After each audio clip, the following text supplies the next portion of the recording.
प्रणम्य गुरुपादवजम्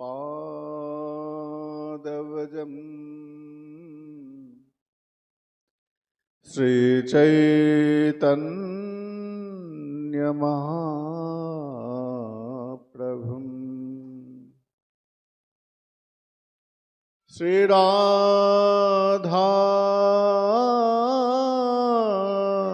वल्लभं कृष्णं भागवतं उपास्महे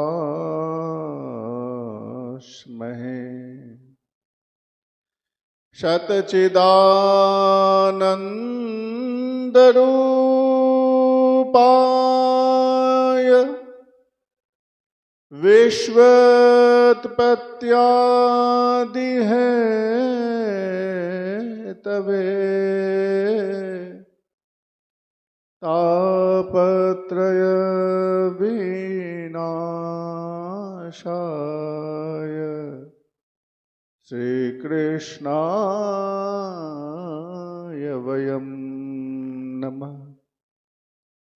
नित्यानन्द नमस्तुभ्यं प्रेमानन्ददायिने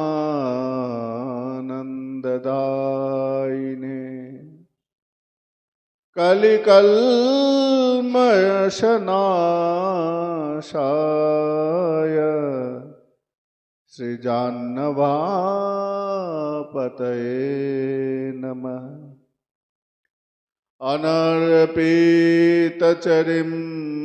चिरात् करुणयावतीर्णकलो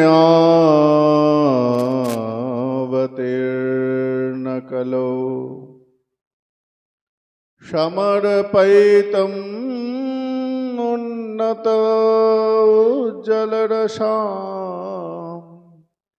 सभक्तिश्रियम्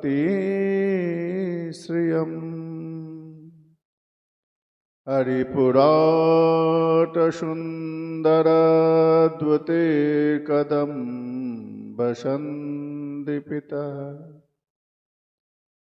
सदा हृदये स्कन्दरे स्फुरतवसचिनन्दन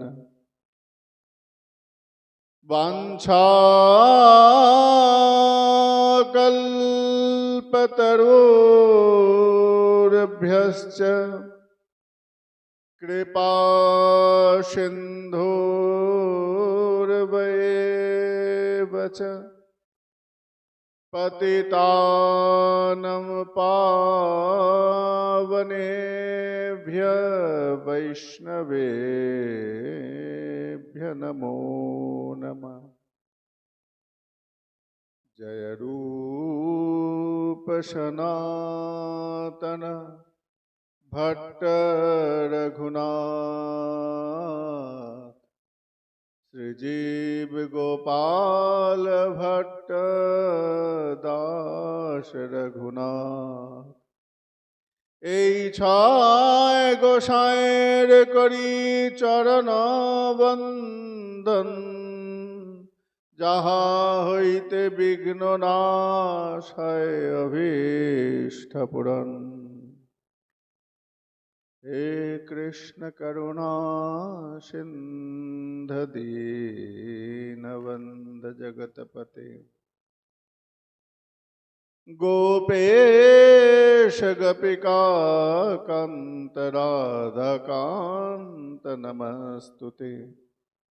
हरे कृष्ण कृष्ण कृष्ण हरे हरे, हरे राम राम राम हरे हरे।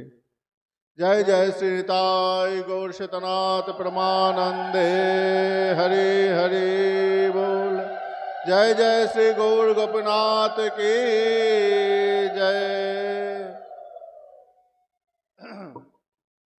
जय गौर जय निताई। परम मंगलमय पतित पावन श्री गौर सुंदरेर এই অদ্ভুত ভূমি নবদ্বীপ।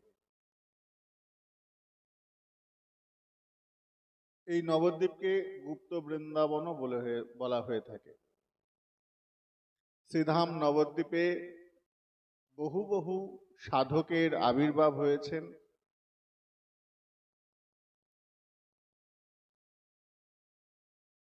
অনেক সাধক আছেন যারা নবদ্বীপের স্থায়ী বাসিন্দা নন, কিন্তু তাদের শেষ জীবনটা নবদ্বীপে এসে অতিবাহিত হয়েছে। এইরকম বহু বহু বৈষ্ণব চরিত্র।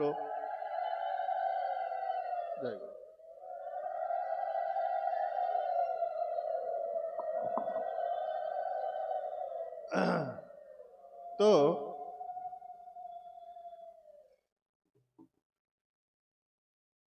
আমরা যারা গৌড়ীয়, যারা বাঙালি, গৌড়ীয় বলতে এখানে বাঙালি, তারা চায় শেষ কৃত্যটা যেন নবদ্বীপে এসে তাদের শেষ কাজটা।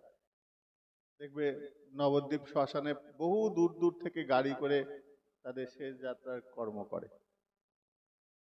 তো নবদ্বীপ সেই পুণ্যভূমি, নবদ্বীপ সেই স্থান যেখানে গৌড় অবতীর্ণ হয়েছেন। তার চরণধুলিকা সমস্ত জায়গায় বিচরণ করছে। সেই শ্রীধাম নবদ্বীপে বসে আমরা গৌড় কথা আস্বাদন করি, শ্রবণ করি। গৌড়ের অনুভব আমাদের মধ্যে বিচরণ করে। সেই উন্মাদনা আমাদেরকে প্রতিনিয়ত এগিয়ে নিয়ে যায়, গৌড় পথে এগিয়ে নিয়ে যায়। একে তো গৌড়ভূমি, তার সেই গৌড়ভূমির কৃপা তো আমাদের উপর রয়েছে, এবং তদুপরি গুরু কৃপা। যদিও আজকের এই দিনটা, আগামী 3 দিন ব্যাপী আমরা যে হরিকথা শুনব, আমার ইচ্ছা হয়েছে গুরুতত্ত্বের উপর শুধু আলোচনা হবে। এই 3 দিন ব্যাপী আমরা শুধু গুরুতত্ত্ব নিয়ে বুঝব, চেষ্টা করব। কেননা এই যে তিথিটা আমরা গত কয়দিন পর আমরা দেখব, মহামণ্ডলেশ্বর এবং প্রভুপাদ শ্রী শ্রী তিনকড়ি গোস্বামীর চরণাশ্রিত মহামণ্ডলেশ্বর 108 শ্রী মুরারিদাস বাবাজি মহারাজের তিরোভাব তিথি। এই তিরোভাব তিথি কেন বলা হচ্ছে? মানুষ তো অনেকেই মারা যায়, কিন্তু সাধু বৈষ্ণব তাদের চলে যাওয়াটা তিরোভাব তিথি কেন? আর তাদের তারিখ নয়, তিথি। বৈষ্ণব জগতে যত বিধি নিয়ম পালনীয় হয় সেগুলো তিথির দ্বারা, কোনো ইংরেজি তারিখ দেখে জন্মদিন পালন বা মৃত্যু দিবস পালন নয়, তিথি। তো তিরোভাব কেন? যেমন আবির্ভাব তেমনি তিরোভাব, যেমন আগমন তেমনি কি হয়, তিনি চলে গেলেন। প্রকট লীলা, অপ্রকট লীলা। এটা তো শুধু ভগবানের ক্ষেত্রে সীমাবদ্ধ। ভগবান আবির্ভূত হন, আবার তিনি চলেও যান লীলা সংবরণ করে। বলেন হ্যাঁ, কিন্তু ভগবানেরই কথা, অহম ভক্ত পরাধীনা। আবার কোন কোন জায়গায় বলছেন আমার থেকেও আমার ভক্ত শ্রেষ্ঠ। ভগবান সবসময় তার ভক্তদেরকে একটা উচ্চ স্থান দিয়ে রেখেছেন, যার বহু বহু প্রমাণ আমরা শাস্ত্রে দেখতে পাই। যেহেতু আমাদের বৈষ্ণবগণ গুরুদেব এসেছেন এই পঞ্চভৌতিক শরীর নিয়ে, কিন্তু তার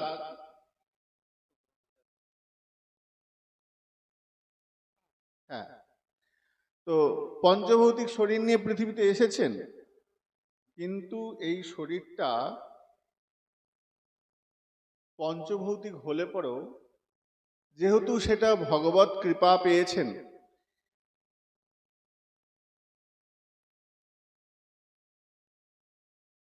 সেহেতু সেই শরীরটাকে আর কোনো দোষ লাগে না। বলে কোথায় পেলেন এইসব কথা, আজগুবি কথা? আমাদের শরীর আর তার শরীরের মধ্যে পার্থক্য কি? তারও তো রক্ত, মাংস, পুঁজ ইত্যাদি ইত্যাদি, হাড় ইত্যাদি ইত্যাদি নির্মিত।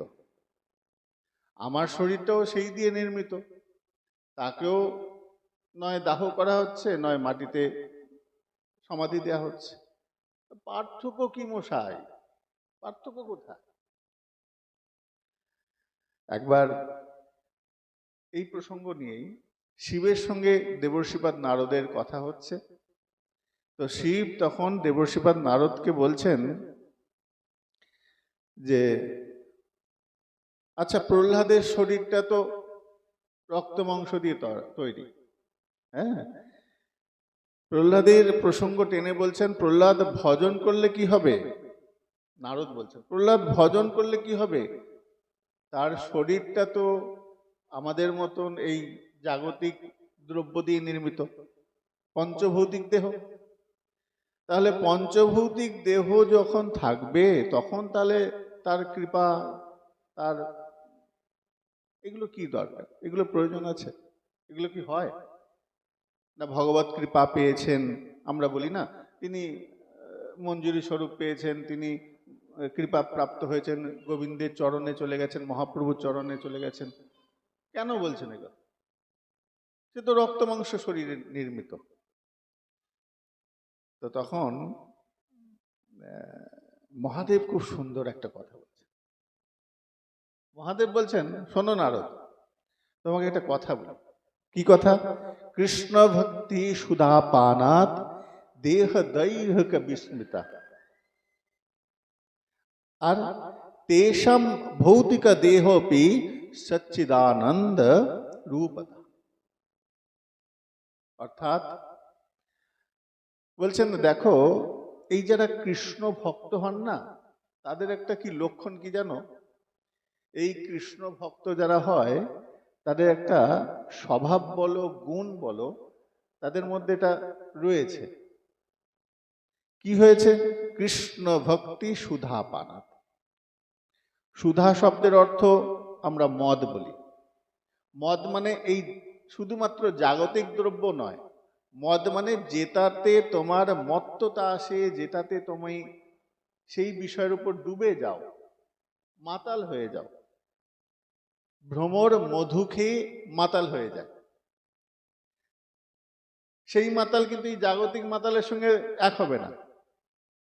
ঠিক তেমনি ভগবত ভক্ত, কৃষ্ণ ভক্ত, গৌর ভক্ত যারা, তারা কি হয়, কৃষ্ণ প্রেমে, গৌর প্রেমে এমন মত্ততায় ডুবে যায়, এমন তার মধ্যে মত্ততা চলে আসে, মাতালের মতন আচরণ করে। মাতাল বলে, মাতাল কথাটা তো দোষের। মাতাল শব্দটা যদি কোনো সাধারণ মানুষকে তুমি মাতাল বলো, খেপে যাবে, খেপে বোম হয়ে যাবে, রেগে যাবে। কিন্তু কোনো সাধুকে যদি বলো তুমি কৃষ্ণ মাতাল, তুমি গৌর মাতাল, সে সাধু বড় আনন্দ পায়, তৃপ্ত হয়। আহা, মনে মনে গর্ববোধ করে, মনে মনে আনন্দ পায় যে আমাকে মাতাল বলেছে। নিত্যানন্দ প্রভুকে মাতালের সঙ্গে তুলনা করা হয়েছে। হ্যাঁ, প্রেমে ঘূর্ণিত নয়ন পূর্ণিত চঞ্চল মৃদুগতি নিন্দিতম। তো নিতাই চাঁদের চলন বলন কোনো সাধারণ মানুষের মতন হাঁটা নয়, কখনো এই দিক পড়ছে, কখনো এই দিক পড়ছে। মাতাল যখন মদ খায়, মদ খাওয়ার পর তার আর পায়ের, বলে মাতাল চিনবে কি করে? বলে তার পায়ের চলন দেখে।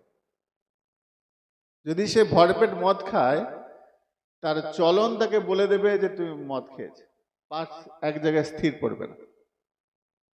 নিতাই চাঁদের মধ্যে আমরা দেখতে পাই, তার চরণ এক জায়গায় পড়তো না, কোনো পা এদিকে পড়ছে, কোনো পা এদিকে। কেন না? ঘূর্ণিত, প্রেমে ঘূর্ণিত, মাথা ঘুরছে, মাতালের মত্ততায় মাথা ঘোরে।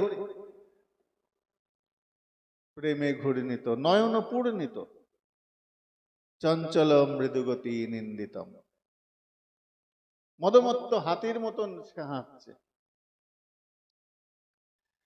তেমনি কৃষ্ণ ভক্ত যারা হন, যারা কৃষ্ণ প্রেমে ডুবে গেছেন, গৌর প্রেমে ডুবে গেছেন, মত্ততায় প্রবেশ করে গেছেন, তার আর তো ওই জাগতিক বোধ নাই। তাই জাগতিক বোধ যখন তার না থাকে, সে মাতালের মতন সেই সুধা পান করার পর তার আর কোনো বোধ থাকে না। তাহলে তার কাছে স্ত্রী, পুত্র, সন্তান, অর্থ, সম্পদ, বৈভব, রাজ ঐশ্বর্য, প্রতিষ্ঠা, খ্যাতি কোনো তার কাছে মূল্য নাই। একজন মাতালকে গিয়ে জিজ্ঞাসা করবে তুমি কার ছেলে, তোমার বাবাকে, তোমার কি আছে, সে জানে না। সে এতটাই মত্ত হয়ে রয়েছে, সে কিছুই বলতে পারে না। সাধক, কৃষ্ণ ভক্ত, কৃষ্ণ প্রেম ব্যতীত, গৌর ভক্তি ব্যতীত অন্য কিছু বোঝে না, বুঝতে চায় না, আর বোঝাতেও চায় না। আমি কৃষ্ণ দাস, আমি গৌর দাস, এই অনুভবের মত্ততায় সে ডুবে রয়েছে। প্রতিনিয়ত সেই প্রেমে হাবুডুবু খায়। এটা সাধকের পূর্ণতম লক্ষণ। তার কোনো দ্বিতীয় পরিচয় নাই। জাগতিক পরিচয় যেহেতু তার নাই, তাই তার এই যাওয়াটা, যখন সে ভৌতিক শরীর ত্যাগ করছে, বলে অবশ্যই সে কৃষ্ণ কৃপা পেয়েছে, এটা প্রমাণিত। এটা প্রমাণিত। তাই মহাদেব বলছেন, দেখো নারদ, এই যে বৈষ্ণবের সাধু গুরু এরা যে আসেন জগতে, তার আবির্ভাবটা হয়তো দিব্য নাও হতে পারে, কিন্তু তার গমনটা দিব্য, তার চলে যাওয়াটা দিব্যময়। কেন? যদিও তাদের দুইবার জন্ম হয়, একবার মাতৃগর্ভ থেকে, আর একবার গুরু কৃপা দ্বারা যে জন্মটা, মানে যারা সন্ন্যাস গ্রহণ করছে, যারা ত্যাগ করছে, তাদের দুবার জন্ম।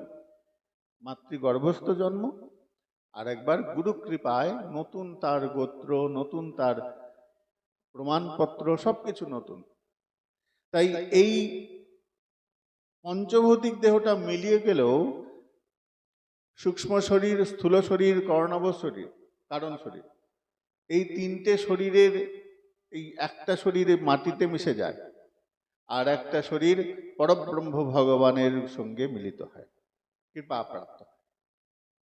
এবার সেই শরীরটা তিনি কি করবেন সেটা তার সিদ্ধান্ত, সেটা আমাদের জানার বিষয় না। কিন্তু শাস্ত্র বলছেন তার আগমন এবং তার গমন।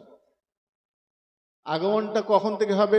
বলে যেদিন থেকে গুরু কৃপা পেল, সেটা আগমন। আর তিরোভাব বলে যেদিন তিনি এই লোক ছেড়ে পরিত্যাগ করে চলে গেলেন। তো মহামণ্ডলেশ্বর আমাদের প্রিয়, খুব আমাদের কাছের কাছের মানুষগুলো আস্তে আস্তে আমাদের থেকে অনেক দূরে চলে যাচ্ছে, আমাদের মাঝে মধ্যে খুব কষ্ট হয়। আমাদের কাছের মানুষগুলো অনেক চলে গেছে, অনেকে আমাদের খুব মানে দাদু প্রভুর নিকটে যে মানুষগুলো ছিলেন, আস্তে আস্তে আস্তে আস্তে সব একটা বড় বৃক্ষ থেকে একটা পাতা ঝরে যেমন পড়ে, সেরকম সব আস্তে আস্তে খসে চলে গেছে, নক্ষত্র খসে গেছে। তো প্রভুপাদের এক শিষ্য, মানে কি বলবো, অনুগত শিষ্য,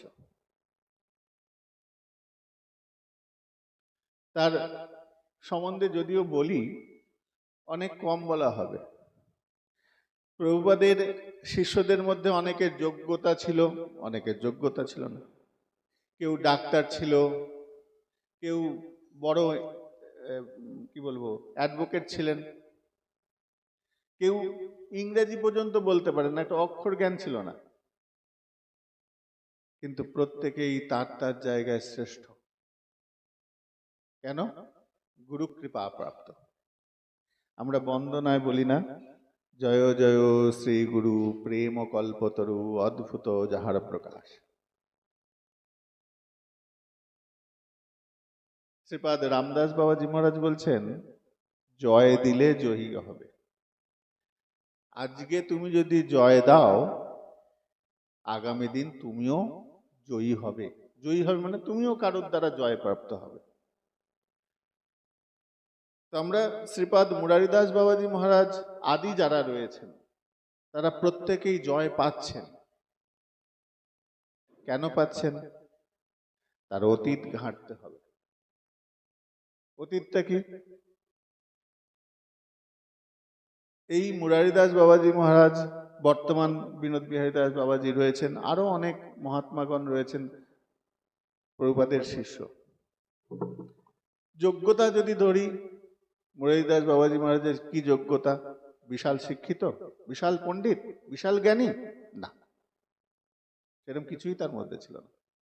বড় ব্যারিস্টার ছিলেন? তাও না। বিশাল কিছুই ছিল না। কিন্তু আজকে তাকে সেই মর্যাদা পান। আজকে সেই মর্যাদা তিনি প্রাপ্ত হয়েছেন কেন? বলেন, তিনি শুধু গুরু ভক্তি ছাড়া অন্য কিছু জানতেন না। মুরারিদাস বাবাজি মহারাজের দুটো সম্বল ছিল, এক গুরু নিষ্ঠা, আর দুই হচ্ছে সাধারণ ভক্তদের প্রসাদ পাওয়ানো। এই দুটো ছাড়া আর তার কোনো ব্যতিক্রম কিছু শক্তি ছিল না আমার যদ্দূর জানা। বিশাল ইংরেজি, ফরফর করে ইংরেজি বলতে পারতেন? না। ফরফর করে সংস্কৃত বলতে পারতেন? তাও না।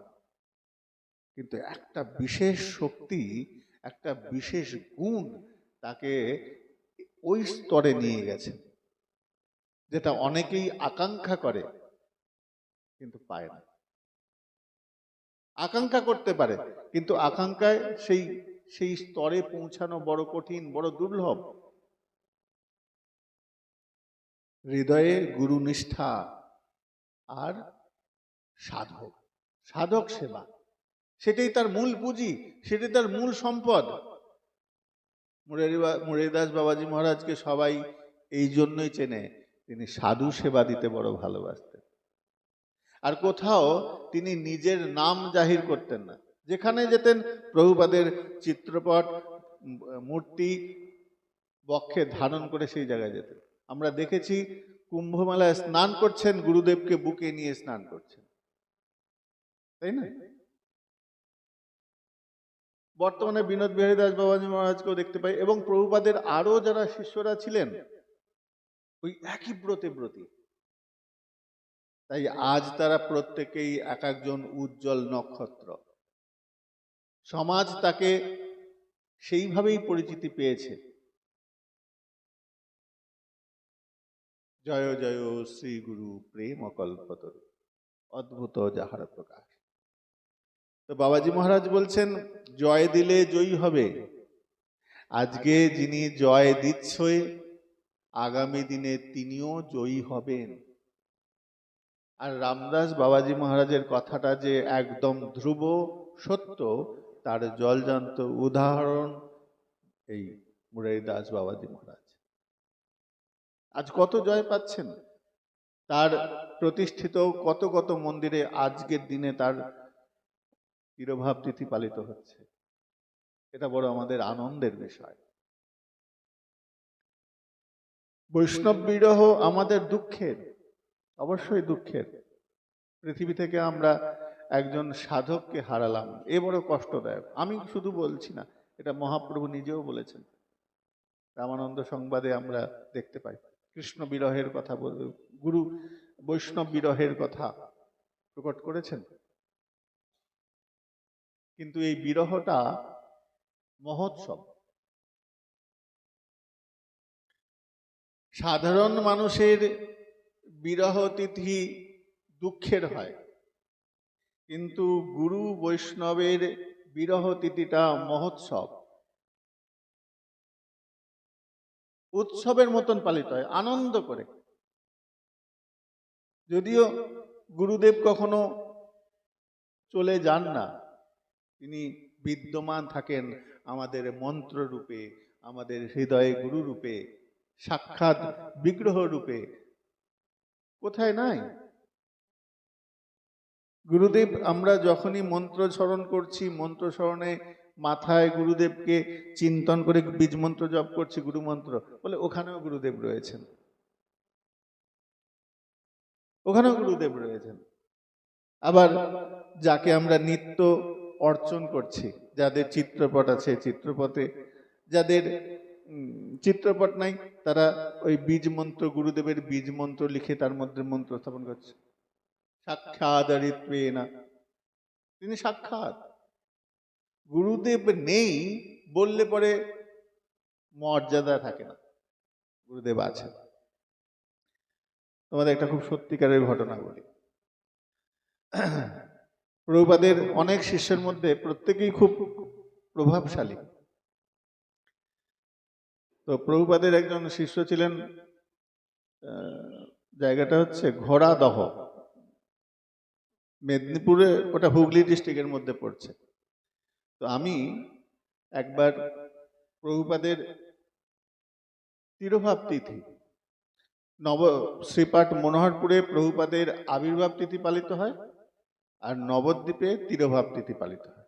আবির্ভাব তিথি হয়, সেরকম বড় করে হয় না, আর মনোহরপুরে তিরোভাব তিথি পালিত হয় না, আবির্ভাব তিথি পালিত হয়। তো এবার আমি এক প্রভুপাদের শিষ্য বাড়িতে গেছি নিমন্ত্রণ করতে। তো নিমন্ত্রণ কার্ডটা দিয়েছি, ওই কাকু কার্ডটা নিয়ে ছলছল করে চোখ দিয়ে অঝরে জল পড়তে লাগে। কার্ডটা দেখছে আর দেখছে, ছলছল করে চোখ দিয়ে জল পড়ছে। আমি বললাম, কাকু আপনি কাঁদছেন কেন? কার্ডটা দিয়ে আমাকে হাতে দিয়ে বলে, তুমি এটা রাখো। মানে আমি তো আপনাকে দিতে এসেছি নিমন্ত্রণ কার্ড। না, তুমি কার্ডটা নিয়ে যাও, ফেরত নিয়ে যাও। আমি বললাম, কি ব্যাপার, আমি তো নিমন্ত্রণ করতে এসেছি, কার্ডটা নিয়ে যাও। বলে, এই কার্ডটা আমাকে আর দ্বিতীয়বার নিয়ে আসবে না, তুমি আমাকে ফোন করে জানাবে আনুকূল্য কত দিতে হবে, আমি ফোনে টাকা পাঠিয়ে দেবো, প্রণামী পাঠিয়ে দেবো, বা কোনো ভক্তকে পাঠিয়ে দেবে, আমি দিয়ে আসবো, কিন্তু ভুল করেও আর তুমি দ্বিতীয়বার এই নিমন্ত্রণ পত্র নিয়ে আসবে না। আমি বললাম, কাকু আপনার কথাবার্তা আমার মাথায় ঢুকছে না, কি বলছেন? নিমন্ত্রণ কার্ড দিতে আসবো না? তিনি তিরোভাব তিথি? বলে, একদম নয়, একদম নয়। আপনি পরিষ্কার করে বলুন, আমি কথাটা বুঝতে পারছি, আপনার কথার অন্তর্নিহিত অর্থ কি? তো বলছেন, দেখো, তোমার প্রভুপাদ, তোমার দাদু প্রভু হন, তার তিরোভাব তিথি পালন করছো, অবশ্যই পালন করবে, আমার আপত্তি নেই, কিন্তু আমাকে এই চিঠিটা দেওয়া মানে আমাকে তুমি দুঃখ দিচ্ছ। আমি বললাম, কিরকম কথা? না, তুমি ভাবছো তোমার দাদু প্রভু নেই, অপ্রকট হয়ে গেছেন, কিন্তু আমার বাবা তো পৃথিবী ছেড়ে যান নাই, তিনি আছেন। বলে, আমি বললাম, মানে? আমি নিত্য জপ করি, নিত্য তার চরণে পুষ্প দিই, এবং বাবা আমার সঙ্গে কথা বলেন, স্মরণে তিনি আমার আসেন, তিনি আমার সঙ্গে কথা বলেন। তাহলে যে তত্ত্বটা আমার কাছে নিত্য আসেন, আমার সঙ্গে কথা বলেন, আমি তাকে তিনি নেই কি করে আমি স্বীকার করব? তাই তুমি আমার ভুলটা ভাঙাতে এসো না। আমি যেটা ঠিক আছি, আমি ঠিক, তুমিও ঠিক, কিন্তু আমার ঠিকটাকে ভুল প্রমাণ করতে এসো না। আমি বললাম, বাবা কি গুরু নিষ্ঠা! আমরা নিজে চোখে দেখছি গুরুদেব চলে গেলেন, তারপরেও এটা মানতে নারাজ যে আমার গুরুদেব যান নাই। এটা হচ্ছে গুরু নিষ্ঠা। গুরুদেব যাননি, তিনি মন্ত্র রূপে, বিগ্রহ রূপে আমার হৃদয়ে তিনি রয়েছেন। এটা গুরু ভক্তি। এটা বর্তমানে খুব কমই দেখা যায়, এই রকম নিষ্ঠা, এই রকম অনুভব বর্তমান সমাজে গুরু ভক্তির আদৌ ধারে কাছে নাই। ওই কাকু আমাদেরকে বলেন, তোমরা এক একজন গুরুদেব তৈরি করো, আর আমার বাবা এক একটা শিষ্য তৈরি করে গেছে। সত্যি তাই। এখন দীক্ষা নেওয়ার পরই কিছুদিন পর তারা গুরু হয়ে যাচ্ছে। কিন্তু প্রভুপাদের যারা শিষ্য, তারা শিষ্য পদ থেকে নামে না। প্রমাণ মুরারিদাস বাবাজি মহারাজ তার জলজন্ত প্রমাণ। তিনি কোথাও নিজের খ্যাতি প্রকাশ করেন নাই, আমি প্রভুপাদের আশ্রিত, এইটা সর্বাগ্রে প্রকাশ করতেন। আজ তিনি যেই স্তরেই গেছেন, সেই গুরু আনুগত্য, গুরু নিষ্ঠা, গুরুদেবের প্রতি অগাধ যে শ্রদ্ধা, তাকে সেই স্তরে নিয়ে গেছেন। কেন না, জয় দিলে জয়ী হবে। যে জয় দিতে জানে, সেই ভবিষ্যতে জয়ী হয়। এটা তার একদম প্রকৃষ্ট উদাহরণ, প্রকৃষ্ট প্রমাণ। বাবাজি মহারাজের এই কৃতিত্ব আমরা দেখতে পাই। জয় জয় শ্রী গুরু প্রেম কল্পতরু, অদ্ভুত যার প্রকাশ। গুরুদেব অদ্ভুত, তার প্রকাশ অদ্ভুত, তার প্রকাশটা বড় অদ্ভুত। জয় জয় শ্রী গুরু প্রেম কল্পতরু। চৈতন্য চৈতামৃতে বললেন গুরুদেবকে না, যদ্যপি আমার গুরু চৈতন্যের দাস, তথাপি জানিও তিনি তাহার প্রকাশ। এই প্রকাশ তত্ত্ব, গুরুতত্ত্বের মধ্যে প্রকাশ। গুরুদেব, গুরু শব্দটা কোনো ব্যক্তি বিশেষ নয়, কাউকে নির্দিষ্ট নয়। যদি গুরু শব্দের প্রকৃষ্ট বা একদম জলজান্ত উদাহরণ দেওয়া হয়, কৃষ্ণম বন্দে জগদ্গুরুম। গুরুকে কৃষ্ণ, কৃষ্ণই গুরু হয়ে এসেছেন। হ্যাঁ, গুরু এসছেন না, আশ্রয় করিয়া বন্দ শ্রী গুরু চরণ, যাহা হইতে মিলে ভাই কৃষ্ণ প্রেমধন, জীবেরও নিস্তার লাগি নন্দ সুত হরি, ভুবনে প্রকাশ হন গুরুর উপদর। তাহলে দেখো, অঙ্কের মতন আমাদের ঐকিক নিয়মের অঙ্ক যেমন আছে, ধরে নিয়ে করি না আমরা। যদ্যপি আমার গুরু চৈতন্যের দাস, চৈতন্য চৈতামৃতে বললেন যদ্যপি আমার গুরু চৈতন্যের দাস। আর সনাতন গোস্বামীপাদ সেই জায়গায় বলছেন, হ্যাঁ, জীবেরও নিস্তার লাগি নন্দ সুত হরি, ভুবনে প্রকাশ হন গুরুর উপদর। তাহলে গুরুদেব যিনি, তিনি হচ্ছেন কৃষ্ণম বন্দে জগৎগুরুম। জগৎগুরুকে কৃষ্ণ। তার উক্তি কি? তার উক্তি যদা যদা হি ধর্মস্য গ্লানির্ভবতি ভারত অভ্যুত্থানম অধর্মস্য তদাত্মানম সৃজাম্যহম। যখন যখন সাধু বৈষ্ণবের উপর অত্যাচার হয়, আমি তখন তখন আসি। এটা ভগবানের বিশেষ এক উক্তি, বিশেষ বাণী। ওই কথাটাকে যদি আমরা ধরি, তাহলে গুরুদেবও এই জগৎকে উদ্ধারের জন্য, পতিত উদ্ধারণ, আমার মতো অধম পাপী যে কিনা কৃষ্ণ ভজন গৌর ভজন কিছু বোঝে না, কিভাবে এই ভব সাগর পার হব তার কোনো কাঠি আমরা জানি না, আমাদের কোনো অনুভব নাই, অনুভূতি নাই, কিভাবে ভবসাগর পার করতে হয়, কি পদ্ধতিতে করতে হয়, কি সেই ক্রিয়া আছে, কোন কর্ম করলে পরে আমার এই দৈহিক জ্বালা মুক্ত হবে, তার কোনো উপায় তো আমি জানি না। এই উপায়কে রক্ষা করবার জন্য, উপায়কে বলে দেবার জন্য আমার গুরুদেবের আবির্ভাব। ভুবনে প্রকাশ হন গুরুর উপর।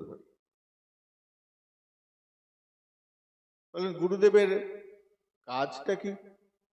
মহিমায় গুরু কৃষ্ণ এক করি জান। গুরুদেবের যে মহিমা, গুরুদেব এবং কৃষ্ণের মহিমা যেই রকম, সেই রকম ক্ষমতা আমার গুরুদেবের মধ্যে রয়েছে। বলেন কি? বলেন কি কথা? গুরু কৃষ্ণ যদি এক করি, তাহলে তো সমস্যা হয়ে যাবে। কিরম সমস্যা? বলে বহু সমস্যা। কৃষ্ণ কি করেছেন? বড় বড় অসুর বধ করেছেন। কংস, পুতনা, তৃণাবর্ত, কত বড় বড় অসুরদের বধ করেছেন। আর আমার গুরুদেব কি সামর্থ্য এসব পারবেন? বলে এখানেই তো তুমি বিপদে পড়লে, এখানেই সমস্যায় পড়ে গেলে। হাতিকে দাঁত দিখানে কা और চাবানে কা और। হাতির দাঁত দেখেছো তো? কে কে দেখেছো? কটা দাঁত থাকে হাতির? সামনে দুটো, ভেতরে দুটো। আর যে দাঁতটা দিয়ে বাচ্চা শিশুরা দেখে, ওই দেখো হাতির কি বড় বড় দাঁত। মা বলে, বাবা বলে, আরে ওই দাঁত দিয়ে সে চেবায় না, ওই দাঁত দিয়ে সে খায় না। খাবার জন্য তার ভেতরে আলাদা ছোট ছোট দাঁত আছে। তো ভক্তি জীবনে ভক্তের যারা ভগবানকে দেখছেন দুরকম দৃষ্টি দিয়ে দেখে, একটা দিব্য, একটা পরমার্থ। ভগবান শ্রীকৃষ্ণ অসুর নিধন করেছেন, বধ করেছেন, এটা দিব্য। আর গুরুদেবের মধ্যে যে মহিমা রয়েছে, এটা পরমার্থ। বলে তাহলে গুরুদেব তিনি অসুর দমন করে? বলে হ্যাঁ, দমন করেন, অবশ্যই নিধন করেন, বধ করেন। কিভাবে? ওই যে মহিমায় গুরু কৃষ্ণ, মহিমা, শক্তিতে কোনো কমতি নাই। কৃষ্ণের শক্তি গুরুদেবের শক্তিতে কোনো কম নাই। বলে কোথায় কম নাই? বলে আগে আমার অজ্ঞানতা ছিল, আগে বোধ ছিল না, কৃষ্ণ বোধ ছিল না, গৌর বোধ ছিল না, গোবিন্দ তত্ত্বের কোনো বোধ ছিল না। আগে শরীর দেহটাই সব দড়ির, শরীরের সুখের জন্য আমরা উন্মাদনায় খাচ্ছি, ঘুমাচ্ছি। পেটের মধ্যে অসুর রয়েছে, যত যত অসুর, মাথার মধ্যে যত অসুর, কুবুদ্ধি, এগুলো অসুরের মতন ক্রিয়া করে। কুবুদ্ধি, কুচিন্তা, কুমনন, এইগুলো আমাদেরকে কখনোই সেই ভক্তির আলোর দিশা দেখতে দেয় না। আমরা সারা জীবন ওই অন্ধকারের মধ্যেই ডুবে থাকি। গুরুদেব কৃপা করে এসে আমার মধ্যে থেকে সেই অন্ধকারের পর্দাটা সরিয়ে দেন। অজ্ঞানতি মিরান্ধস্য জ্ঞানাঞ্জন শলাকয়া চক্ষুরুন্মীলিতম येन তস্मै শ্রী গুরবে নমঃ। গুরুদেব কি করছেন? বলে গুরুদেব তো প্রথমে এলেন, এসে কি করলেন? বলে আমার ভেতরে থাকা যত অপরাধ বোধ, যত পাপ বোধকে তিনি ধ্বংস করছেন। একটা একটা করে তিনি আমার মধ্যে থেকে পাপ বোধকে সরাচ্ছেন, শাসন করছেন। কেন না? আমার ভেতরে যেই যেই পাপ রাশিগুলো জমে রয়েছে, আসরিক প্রবৃত্তিগুলো রয়েছে, সেগুলো বহুদিন ধরে, বহু জনি থেকে, এই শরীরে নয়, এই পূর্বে পূর্বে আমরা যে যে জনি প্রাপ্ত হয়েছি, সেই সেই জনিতে আমার এই দশাগুলো রয়েছে। অত সহজে ওই পূর্ব পূর্ব জনির স্বভাব ছেড়ে দিতে পারি না আমরা। কখনো ষাঁড়ের মতন আচরণ করছি, কখনো বাঁদরের মতন আচরণ করছি। দেখবে অনেকে দেখবে রান্না করতে করতে খাবার খায়, চুরি করে খায়, বিড়ালের মতন স্বভাব। যে অন্যের ক্ষতির চিন্তা করে। ছাগল, ছাগল দেখবে ভাবে এই বাড়িটা, এই বাড়ির মানুষ সব পড়ে যাক, মরে যাক, মরে গেলে এই বাড়িটা ধ্বংসস্তূপ হয়ে যাবে, সেখানে পাতা গজাবে, আমি প্রাণ ভরে খাবো। রেগে গেলে আমরা অন্যের বদনাম করি, অন্যকে বলি মরে যা। তো পূর্ব পূর্ব যে আমাদের স্বভাবগুলো ছিল, সময় অসময় সেগুলো বেরিয়ে আসে, হঠাৎ হঠাৎ করে বেরিয়ে আসে। সেগুলো থেকে মুক্তি দেন গুরুদেব। আমার মধ্যে যে দোষগুলো আছে সেই দোষগুলোকে আমার প্রভু কৃপা করে খণ্ডন করেন।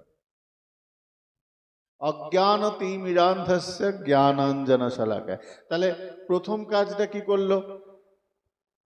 প্রথম কাজ হচ্ছে আমার শরীর থেকে যে যে পাপরাশি, যে আসরিক প্রবৃত্তি, যে অপরাধ বোধ, সেইগুলোকে প্রথমে সরান। তারপর কি হয়? তারপর ওষুধ দেন। ঘা অবস্থায় ওষুধ দিতে নাই, আগে ঘাটাকে পরিষ্কার করতে হয়।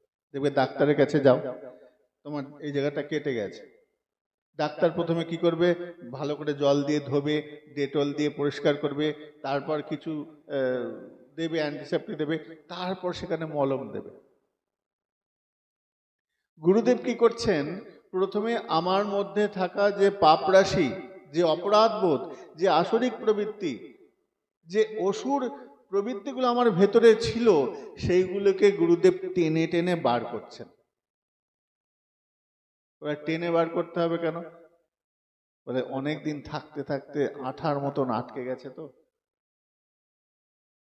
অনেকদিন ধরে শরীরের মধ্যে বাস করছে,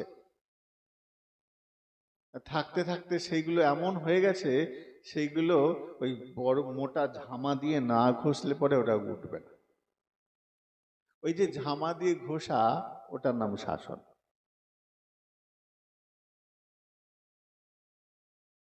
আমার ভেতরে ওই স্বভাবগুলো যেতে চাইবে না। ওই স্বভাবগুলোকে গুরুদেব তর্জন এবং শাসনের দ্বারা সেগুলোকে নষ্ট করবে, সরাতে হবে। তো যখন দেখবে একদম পরিষ্কার হয়ে গেছে, ঠিকঠাক হয়ে গেছে, তখন গুরুদেব ওই মন্ত্ররূপী বীজ মন্ত্র আমার কানে দেয়।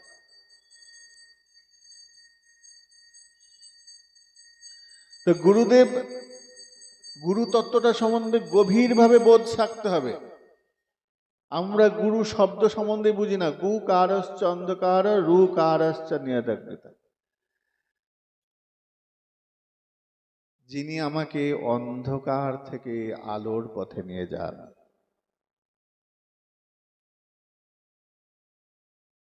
গুরুদেব কি করেন?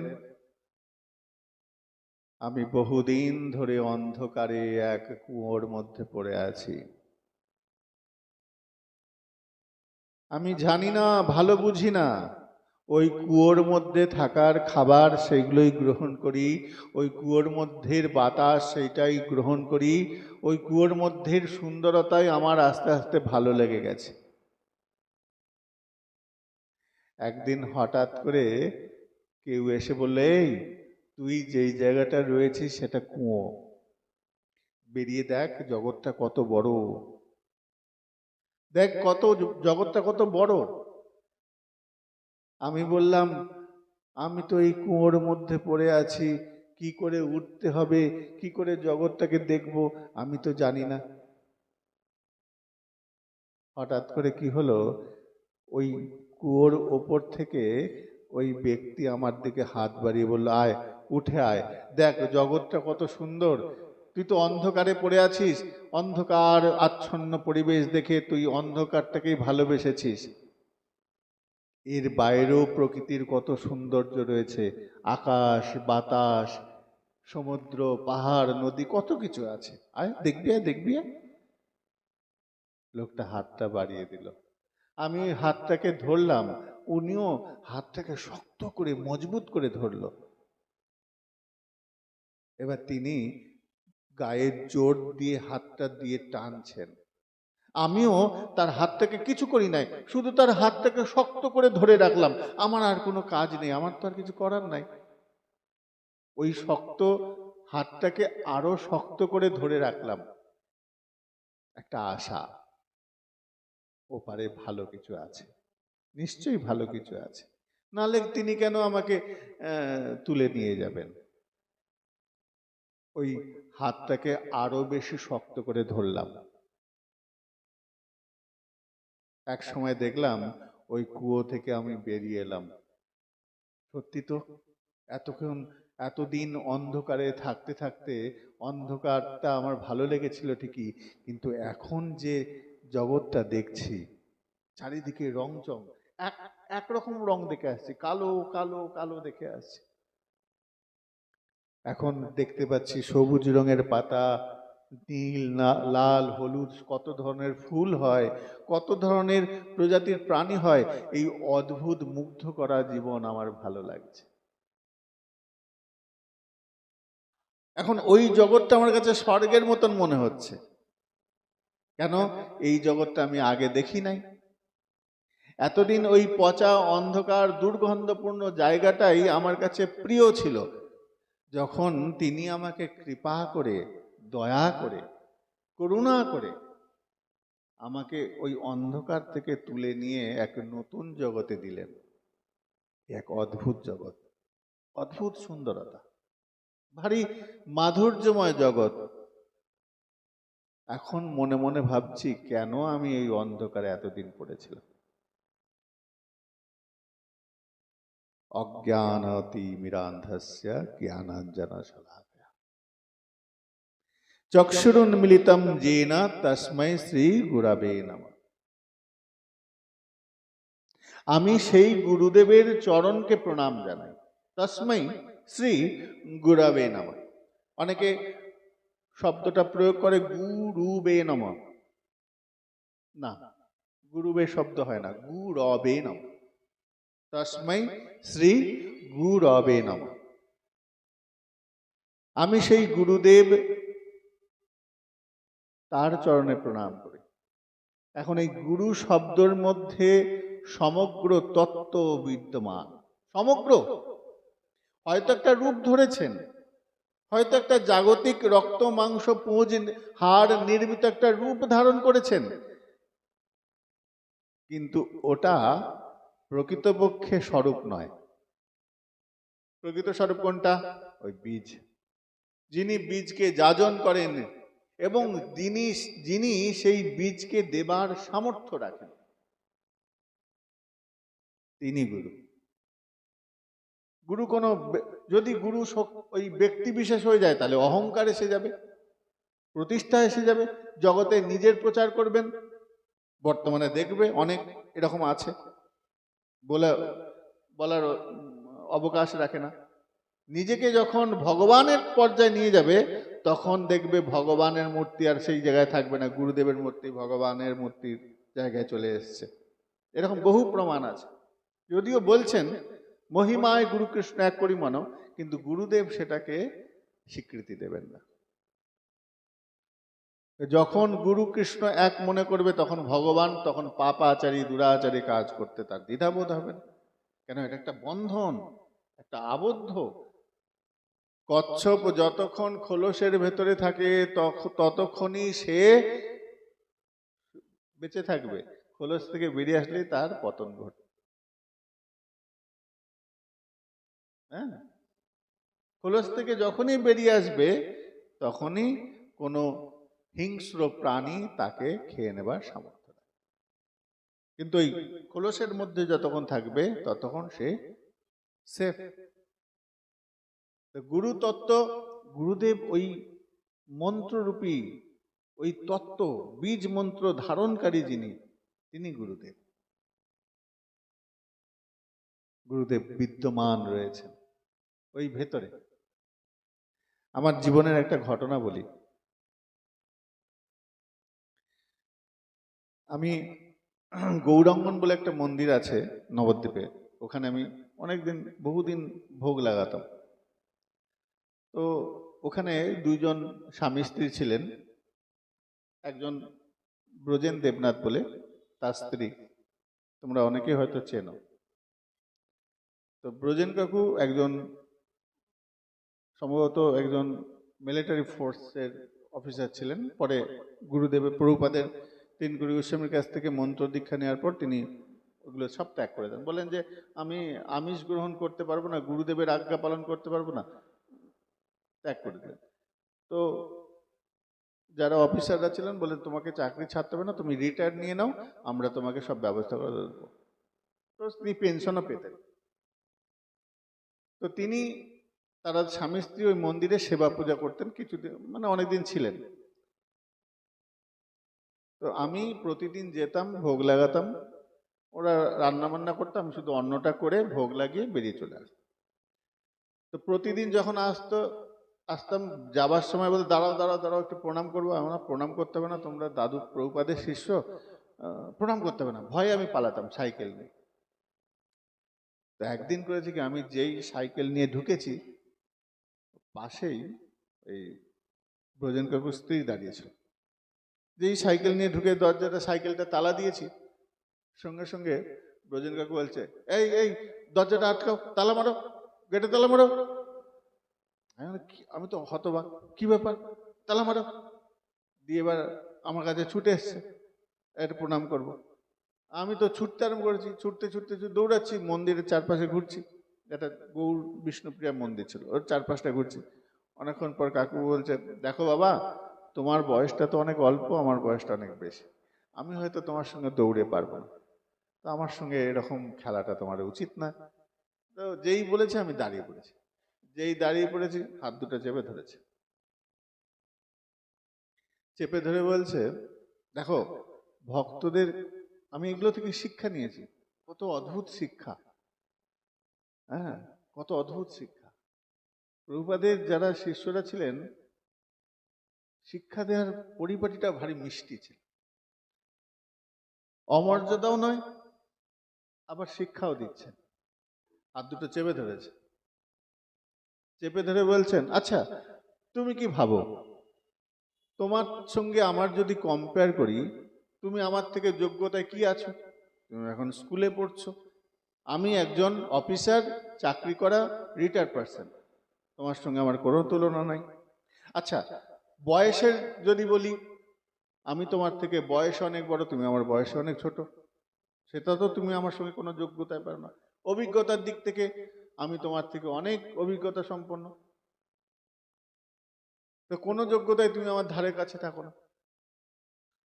তখন আমি বললাম, এই সুযোগ, তাহলে আপনি কেন আমাকে এরকম প্রণাম করতে আসেন? আমার সঙ্গে যদি আপনার কোনো যোগ্যতা না থাকে, আপনার কোনো তুলনা না থাকে, তাহলে পরে আপনি আমাকে প্রণাম করছেন কেন? আমি তো এটাই তো আপনাকে বোঝাতে চাই। তখন হাতটা ধরে হেসে বলছে, দেখো তুমি ভাবছো আমি তোমাকে প্রণাম করছি, তুমি ভাবতেই পারো যে আমি তোমাকে প্রণাম করছি, কিন্তু আমি তোমার শরীরে থাকা আমার প্রভুপাদের রক্তকে প্রণাম করছি। তুমি ভাবছো তোমাকে প্রণাম করছি, আমি 3 কোটি গোস্বামীকেই প্রণাম করছি, যেটা তোমার শরীরে রক্ত রূপে প্রবাহিত হচ্ছে। তুমি ভাবতে পারো তোমাকে আমি প্রণাম করছি, তোমাকে আমি প্রণাম করছি না, তোমার কোনো যোগ্যতা নেই প্রণাম পাওয়ার, আমার কাছে প্রণাম পাওয়ার, কিন্তু তোমার ভেতরে প্রভুপাদের রক্ত বইছে। এটা বড় শিক্ষণীয় বিষয়। গুরু তত্ত্বটা সেই রকম। গুরু তত্ত্ব যদি গুরু তত্ত্বটাকে বাদ দিয়ে দিই, তিনি একটা সাধারণ মানুষ, আমার মতন রক্ত মাংস, দুটো চোখ, দুটো কান, দুটো ঠোঁট নির্মিত রক্ত মাংস শরীর। যখন তার মধ্যে গুরু তত্ত্বটা প্রবেশ করে গেল, তখন আর তিনি আর সাধারণ রইল না। মহিমায় গুরু কৃষ্ণ এক করিমান, তত্ত্ব তো তিনি তখন আর সাধারণ রইলেন না। আমার এই রক্ত মাংস চক্ষু চর্ম নেত্র দিয়ে আমি যাকে দর্শন করছি, তিনি হচ্ছেন একজন শরীর, কিন্তু হৃদয়রূপী চিত্তরূপী যে মন যারা রয়েছে, তারা যার প্রতি শরণাপন্ন হয়েছে, তিনি হচ্ছেন সেই ভেতরের কৃষ্ণম বন্দে জগৎগুরু, যিনি আমাকে এই অজ্ঞান ও অন্ধকার থেকে উত্তোলন করে আলোর পথে নিয়ে যাবেন। তিনি হচ্ছেন আমার সেই গুরু, কৃষ্ণম বন্দে জগৎগুরু। তো বোঝা গেল গুরু তত্ত্বটা এখনো শেষ হয় নাই, অনেক আছে। গুরু তত্ত্ব এত সহজে বোঝা যায় না। তাহলে যিনি গুরুদেব, তিনি একটা রূপ ধারণ করেছেন, কিন্তু ভেতরে যিনি রয়েছেন তিনি আমার সেই গৌর সুন্দর। যদ্যপি আমার গুরু চৈতন্যের দাস, তথাপি জানিও তিনি তাহার প্রকাশ। যেহেতু নিত্য যাজন যজনের মাধ্যমে তিনি সেই গুরু তত্ত্বকে ধারণ করেছেন। একটা ছোট্ট প্রদীপ অসংখ্য প্রদীপকে জ্বালাতে সাহায্য। প্রভুপাদের অসংখ্য শিষ্য, তার একটি শিষ্য, তার অসংখ্য শিষ্য, আবার তারপরের যারা হবে তারা আবার নতুন অসংখ্য করবে। এটাই প্রকৃতির নিয়ম, এটাই বিধি, এটাই চলে আসছে, এটাই ধারা, এটাই ঐতিহ্য, এটাই ইতিহাস। একটা প্রদীপ তুমি জ্বালিয়ে দিলে সেই প্রদীপটা আবার অসংখ্য প্রদীপ জ্বালাবে, আবার সেই অসংখ্য প্রদীপের থেকে একটা প্রদীপ আবার অসংখ্য প্রদীপ জ্বালাবে। এটা চলতেই থাকবে, চলতেই থাকবে। এর নাম ধারা। ধারা কখনো থেমে থাকে না, ধারা প্রবাহিত হয়, সব সময় প্রবাহমান, চলছে চলছে চলছে। এবার আসি গুরুতত্ত্বে। কি বলছেন? যে গুরুদেবের চরণে প্রণাম। অজ্ঞানতিমিরান্ধস্য জ্ঞানাঞ্জন শলাকয়া চক্ষুরুন্মিলিতম যেন তস্मै শ্রী গুরবে। সেই গুরুদেবের চরণকে আমি প্রণাম জানাই। এখন শরীরের এত বড় জায়গা থাকতে বলে গলা জড়িয়ে ধরতে পারি, আলিঙ্গন করতে পারি, হ্যাঁ, বুকে বুক মিশাতে পারি গুরুদেবের সঙ্গে, পায়ে কেন পড়বো মশাই? হ্যাঁ, পায়ে কেন পড়তে যাব? তাকে তো আলিঙ্গনও করা যায়। গুরুদেবের আলিঙ্গন করব একদম সরাসরি বক্ষে বক্ষে, তার হৃদয়ে, তোমার হৃদয়ে ভগবান বাস করে, আমার হৃদয়ের ভগবান একত্রিত হয়ে যাক। বলে শাস্ত্র এইরকম দিচ্ছেন না, সিদ্ধান্ত এটা না। সমানে সমানে কোলাকুলি হয়, সমানে সমানে কোলাকুলি হয়। আর মর্যাদায় যিনি উচ্চতায় রয়েছেন তার সঙ্গে কোলাকুলি হয় না, তাকে অভিবাদন হয়। মর্যাদা। তোমার ক্লাসের বন্ধু, তার সঙ্গে আলিঙ্গন করতে পারো, কিন্তু স্কুলের মাস্টারকে গিয়ে তুমি আলিঙ্গন করতে পারো না। কেন? মর্যাদার লঙ্ঘন হয়ে যায়। এখন এই মর্যাদাটা কি? বলে যিনি দান করছেন আর যিনি গ্রহণ করছেন। একজন দাতা শিরোমণি, এই যে বীজ মন্ত্র দিচ্ছেন, আমাকে যিনি কৃপা করছেন, যিনি কৃপা করছেন তিনি কে? দাতা। আর যিনি গ্রহণ করছেন তিনি কে? ভিক্ষুক। তাহলে ভিক্ষুকের শোভা পায় না দাতার অঙ্গ মর্জন করে, তার চরণকে। এটাই শ্রেয়, এটাই শ্রেয়, এটাই মর্যাদা। তাই গুরুদেবের চরণকে প্রণাম করতে হয়। তাহলে চরণ কেন? না, চরণ হচ্ছে কৃপা স্থান। এত শরীর থাকতে, অঙ্গের এত অঙ্গ প্রত্যঙ্গ থাকতে চরণকেই নির্দিষ্ট করা হয়েছে, কারণ চরণ হচ্ছেন কৃপার মূল আধার। তুমি কপালে কপাল ঠেকালে পরে কৃপা পাবে না, বক্ষে বক্ষ ঠেকালে কৃপা পাবে না। তোমাকে কৃপা পেতে গেলে তোমাকে ওই চরণকেই আশ্রয় করতে হবে।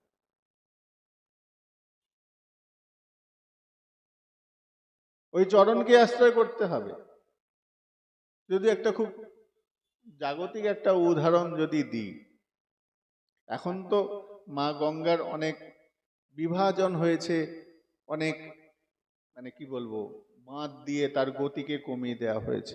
আজ থেকে যদি 100 বছর আগে যাই,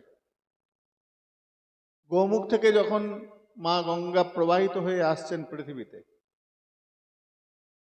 মা গঙ্গা ভগীরথীর টানে, ভগীরথীর পূর্বপুরুষদের রক্ষা করবার জন্য পৃথিবীতে আবির্ভূত হয়েছেন।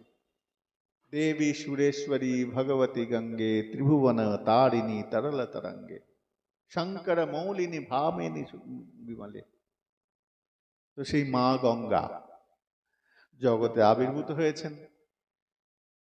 এখানে একটু মা গঙ্গার বিষয়টা জানো। ভগীরথ যখন মা গঙ্গাকে সন্তুষ্ট করতে গেলেন, তপস্যা করলেন, তপস্যা করে জানতে পারলেন যে কপিল মুনি যে অভিশাপ দিয়েছিলেন তার পূর্বপুরুষদের, মানে অভিশাপটা অন্যান্য গ্রন্থে বলে, ভাগবতে সেটা প্রমাণ দেন না। তো ভগীরথ যখন মা গঙ্গাকে সন্তুষ্ট করলেন, মা গঙ্গা এসেছেন। এখন মা গঙ্গা এসে বলছেন, বাবা কি চাও? ভগীরথ বলছেন, মা আপনি তো ভগবান শ্রী গোবিন্দের চরণ চরণ হয়ে ব্রহ্মার কমণ্ডলে আবির্ভূত হয়েছেন, আমি চাই আপনি পৃথিবীতে আসুন। তখন মা গঙ্গা একটা খুব কড়া নির্দেশ দিলেন ভগীরথকে। বললেন, ভগীরথ তোমাকে আমি একটা স্পষ্ট করে কথা বলি, আমি যেখানে রয়েছি খুব ভালো রয়েছি, আমাকে আনতে যেও না। কেন মা, এইরকম কথা কেন বলছেন? না, আমি যদি পৃথিবীতে আসি, পৃথিবীর ধরিত্রী দু ফালা হয়ে যাবে, অর্ধেক হয়ে যাবে, ফেটে চৌচির হয়ে যাবে। প্রথমত আমি আকাশ থেকে পড়ব, সরাসরি ব্রহ্মার কমণ্ডল থেকে পড়ব। এখন ব্রহ্মার কমণ্ডল থেকে যখন আমি পড়ব সরাসরি পৃথিবীতে, পৃথিবীতে আমার গতি পৃথিবী রাখতে পারবে না। ধরিত্রীর সামর্থ্য নাই আমার গতিকে রোধ করে। পৃথিবী ধ্বংস হয়ে যাবে, মুহূর্তের মধ্যে ধ্বংস হয়ে যাবে। ভগীরথ বলছে, আমি তো পণ করেছি আমার পূর্বপুরুষকে উদ্ধার করব, আর তুমি না গেলে পরে মা আমার পূর্বপুরুষ তো উদ্ধার হবে না। তখন বললেন, বেশ, যদি কেউ আমার এই শক্তিকে কিছুটা প্রশমিত করে তাহলে পরে আমি যেতে রাজি। ভগীরথের তখন চিন্তা হয়ে গেল, তাই তো, গঙ্গার এই গতিকে রোধ করার সামর্থ্য কে রাখেন? তোমরা প্রত্যেকেই জানো। দেবাদিদেব মহাদেবের কাছে গেলেন। মহাদেব বলেন, বেশ, তুমি যখন আমাকে বলছো আমি গঙ্গাকে ধারণ করব।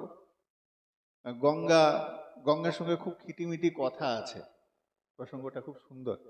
শিবের সঙ্গে গঙ্গার একটা বেশ খিটিমিটি কথা আছে। গঙ্গা শিবকে বলছে, তুমি আমাকে ধারণ করতে পারবে? জানো আমি কে? আমি কে জানো? আমি গঙ্গা, ব্রহ্মার কমণ্ডলে আমি থাকি, শিবের গোবিন্দের চরণ থেকে আমি আবির্ভূত হয়েছি, তুমি আমাকে ধারণ করতে পারবে? অনেক অনেক মানে কথা কাটাকাটি আছে শিবের সঙ্গে। শিবের অন্য একটা স্ত্রী রূপে ধরা হয় গঙ্গাকে, আর গঙ্গার খুব চুটপাট কথা, একদম স্ট্রেটফট কথা।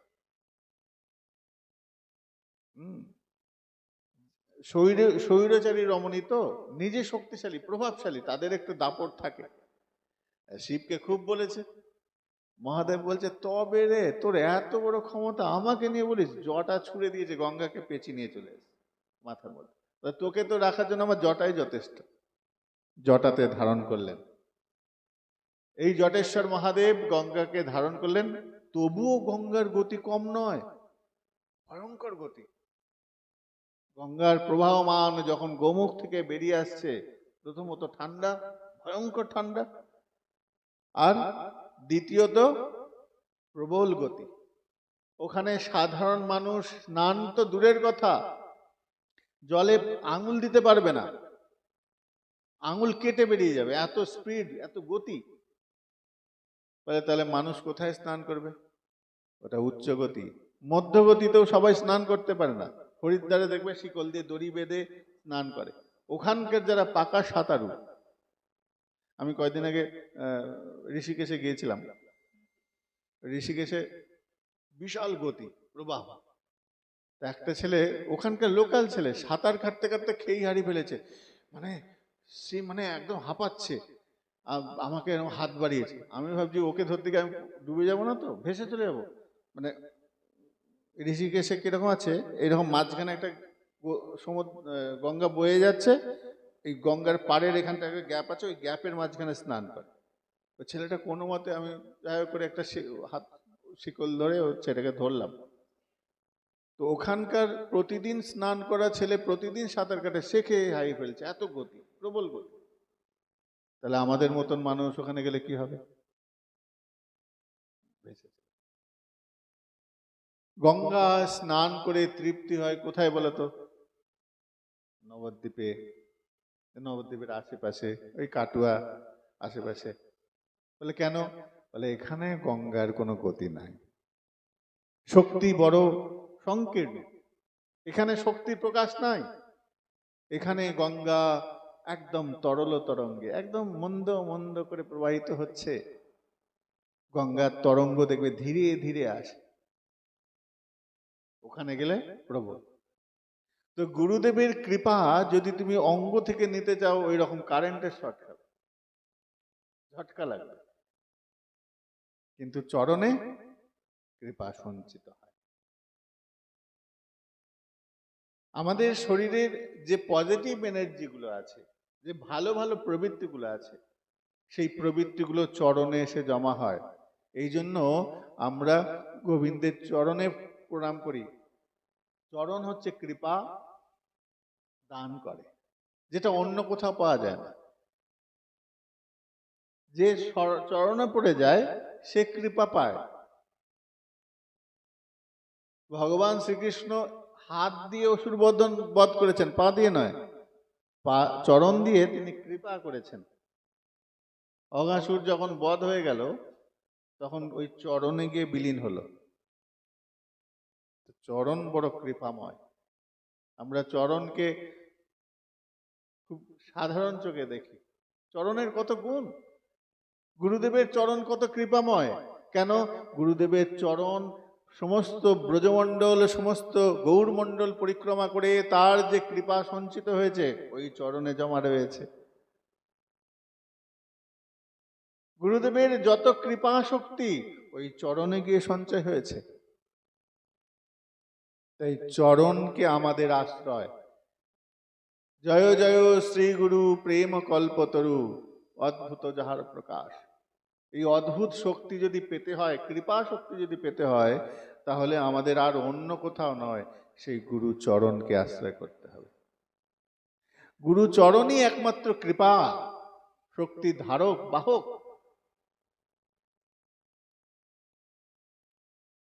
তাই প্রত্যেক বন্দনার মধ্যে দেখবে চরণের ব্যাখ্যা দেয়া হয়েছে। এই হচ্ছে চরণের মূল ব্যাখ্যা।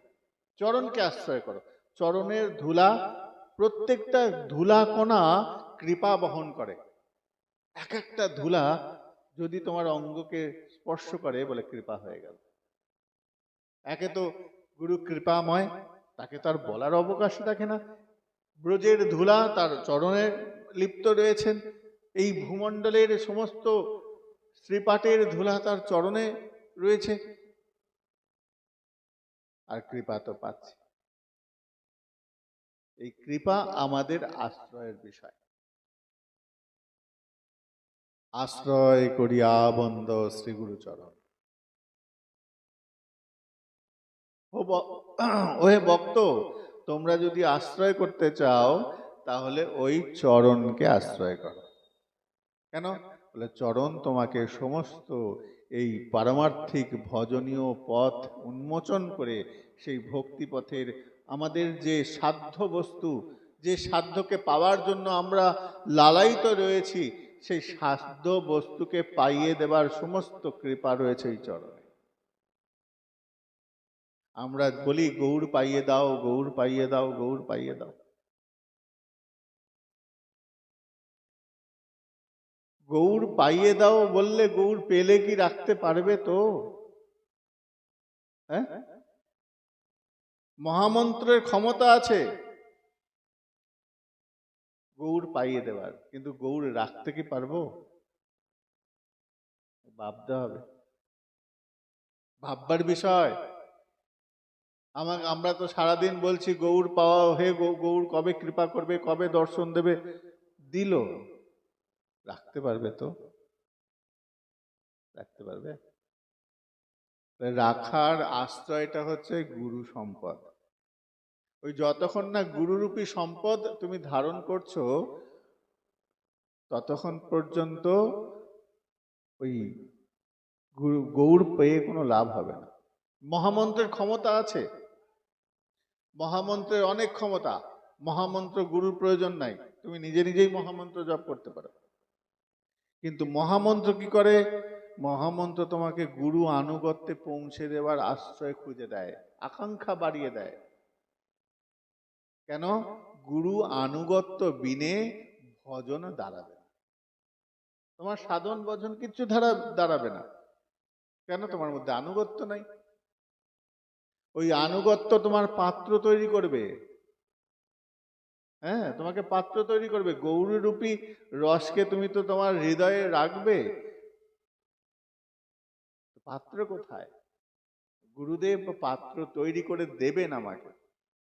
কৃপা তো হচ্ছে সবসময়, গৌর কৃপা করছেন, রাধারানী কৃপা করছেন, কিন্তু কৃপা ধরতে তো হবে, ধরার পাত্র নাই তো। এই গুরুদেব, পতিত পাবন গুরুদেব আমার উপর কৃপা করে ওই পাত্রটা দেবেন। সেই পাত্রের মধ্যে আমি গৌরকে রাখবো। এই পাত্রটা কি? পাত্রটা কি বলতে পারবে? বলতে পারবে না? প্রেম। জয় জয় শ্রী গুরু প্রেম কল্পতরু। ভুলে যাচ্ছ কেন? প্রেমটা হচ্ছে পাত্র। কিরকম বলে, তোমাকে যদি আমরা দেখি, দেখো দুর্যোধনও তো কৃষ্ণ পেয়েছে, পেয়েছে না? শকুনিও তো কৃষ্ণকে কাছে পেয়েছে। শিশুপাল, দন্তবক্র, এরা কি কৃষ্ণকে পায়নি? রাখতে পেরেছে কি? ভাবতে হবে, রাখতে পেরেছে কি? কেন রাখতে পারেনি? বলে প্রেমবিহীন কৃষ্ণ তোমার আস্বাদন হবে না। প্রেম কার মধ্যে ছিল? যার মধ্যে প্রেম ছিল, ওই ব্রজগোপীদের মধ্যে প্রেম ছিল, তাই গোবিন্দ প্রেম রসটা তারা আস্বাদনে তৃপ্ত হয়েছে, বাকিরা পারে নাই। বাকিরা পারেই নাই। কেন পারে নাই? বলে তাদের মধ্যে প্রেম রূপী পাত্র সম্পদ ছিল না। তাই তোমাকে যদি গৌর পাইয়ে দেওয়াও হয়, গোবিন্দ পাইয়ে দেওয়াও হয়, রাখতে পারবে এটার কি প্রমাণ আছে? বড় জটিল বিষয়, বলতে খুব ভালো লাগে, কিন্তু পালন করা বড় কঠিন। তো জয় জয় শ্রী গুরু প্রেম কল্পতরু অদ্ভুত যাহার প্রকাশ। গুরুদেব অদ্ভুত প্রকাশ। আজ আর নয়, আগামীকাল আমরা এই গুরু তত্ত্বই আগামীকাল এবং পরশুদিন আস্বাদন করব। পরশুদিন একটু বলে রাখি, পরশুদিন একটু সকাল সকাল পাঠটা করবো, মানে আরতির আগে পাঠটা করবো। আমাকে যেতে হবে কলকাতা। হ্যাঁ, তো প্রত্যেকের কাছে অনুরোধ, একটু তাড়াতাড়ি এসো। পরশুদিন আগের দিন আমি বলে দেবো। আজকে আর নয়, আজকে গুরুতত্ত্বের এখানে বিশ্রাম রাখি। আগামীকাল আবার 7টা, 7:30 আরতির পর আমরা গুরুতত্ত্ব আস্বাদন। এই 3 দিন শুধু গুরুতত্ত্ব নিয়ে আলোচনা হবে। আজ এখানে বিশ্রাম রাখি। নিতাই গৌর সীতানাথ প্রেমানন্দে। হরে হরে बोल। जय जय श्री राधे